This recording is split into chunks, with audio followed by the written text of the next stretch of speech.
Verset 30 à 39. Acte 7, verset 30 à 39.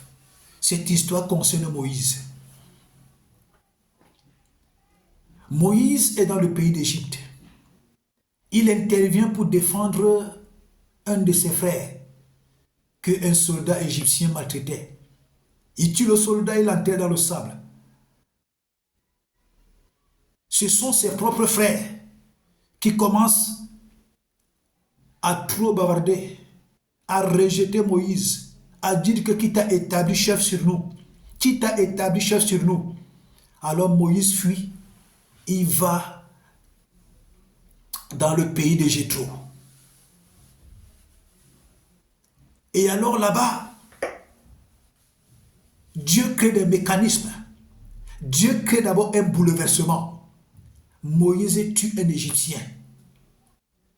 Parce que Dieu savait que si une chose pareille ne se passe pas, Moïse en tant que prince d'Égypte, il quittera l'Égypte comment?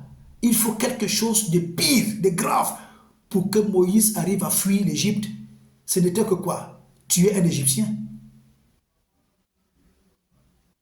Dieu crée un bouleversement. Allez, Moïse fuit. Il se retrouve là où Dieu voulait qu'il soit.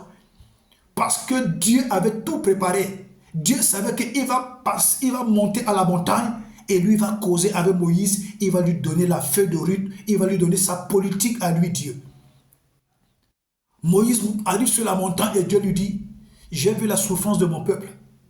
Maintenant, je t'envoie. Va le délivrer. Moïse trouve toutes les raisons. Dieu lui dit, vas-y, va avec Aaron. J'ai déjà préparé Aaron. Pourquoi Dieu va seulement choisir quelqu'un comme Moïse pour aller délivrer tout un peuple comme Israël?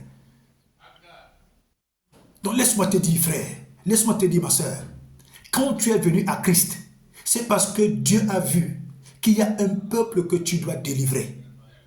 Tu es venu à Christ, c'est parce que Dieu sait qu'il a mis en toi le mandat et l'onction nécessaire pour un peuple que tu dois délivrer. Un peuple que tu dois délivrer. Ça peut être ta famille, ça peut être un quartier, ça peut être quelqu'un, ça peut être un pays, ça peut être, mais Dieu t'a mandaté pour délivrer un peuple.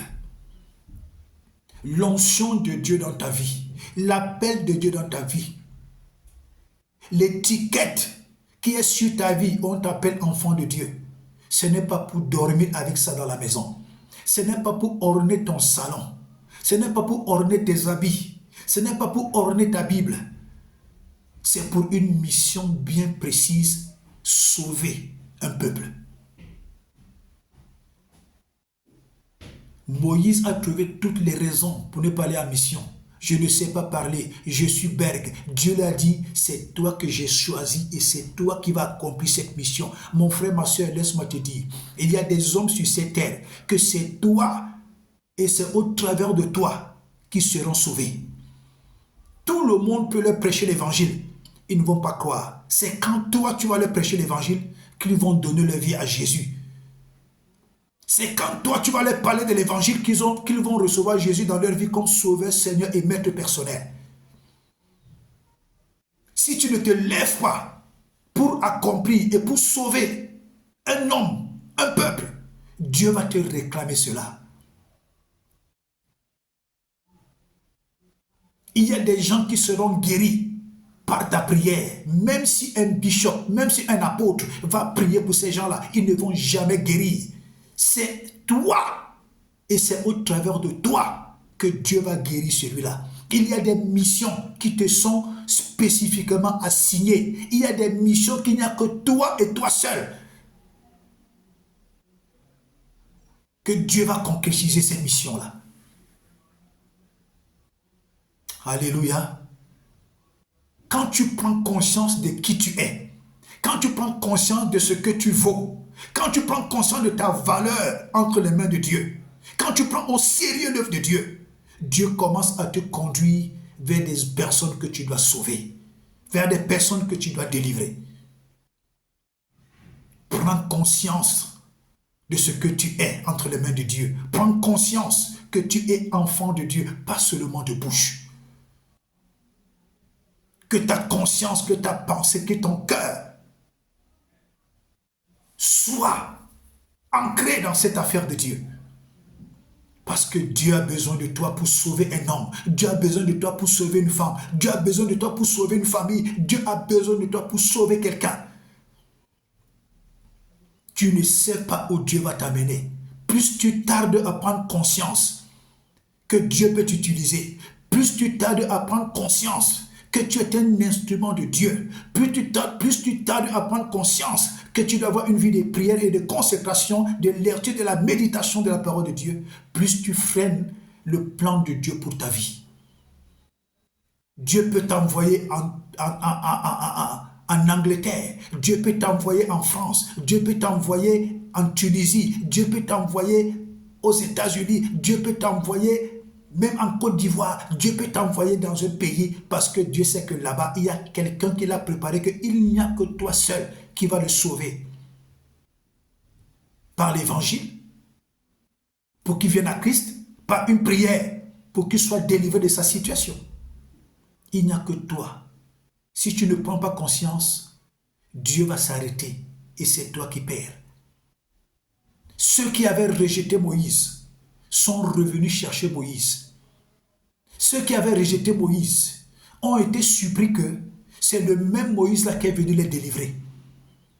Il y a des gens aujourd'hui qui te méprisent, qui te rejettent, qui t'insultent, mais qui ne savent pas que c'est toi qui vas les délivrer. Ils ne savent pas que c'est toi qui vas les délivrer. Les délivrer d'une situation de maladie, les délivrer d'une situation de pauvreté, les délivrer d'une situation d'instabilité. Aujourd'hui, nous voyons tout cela.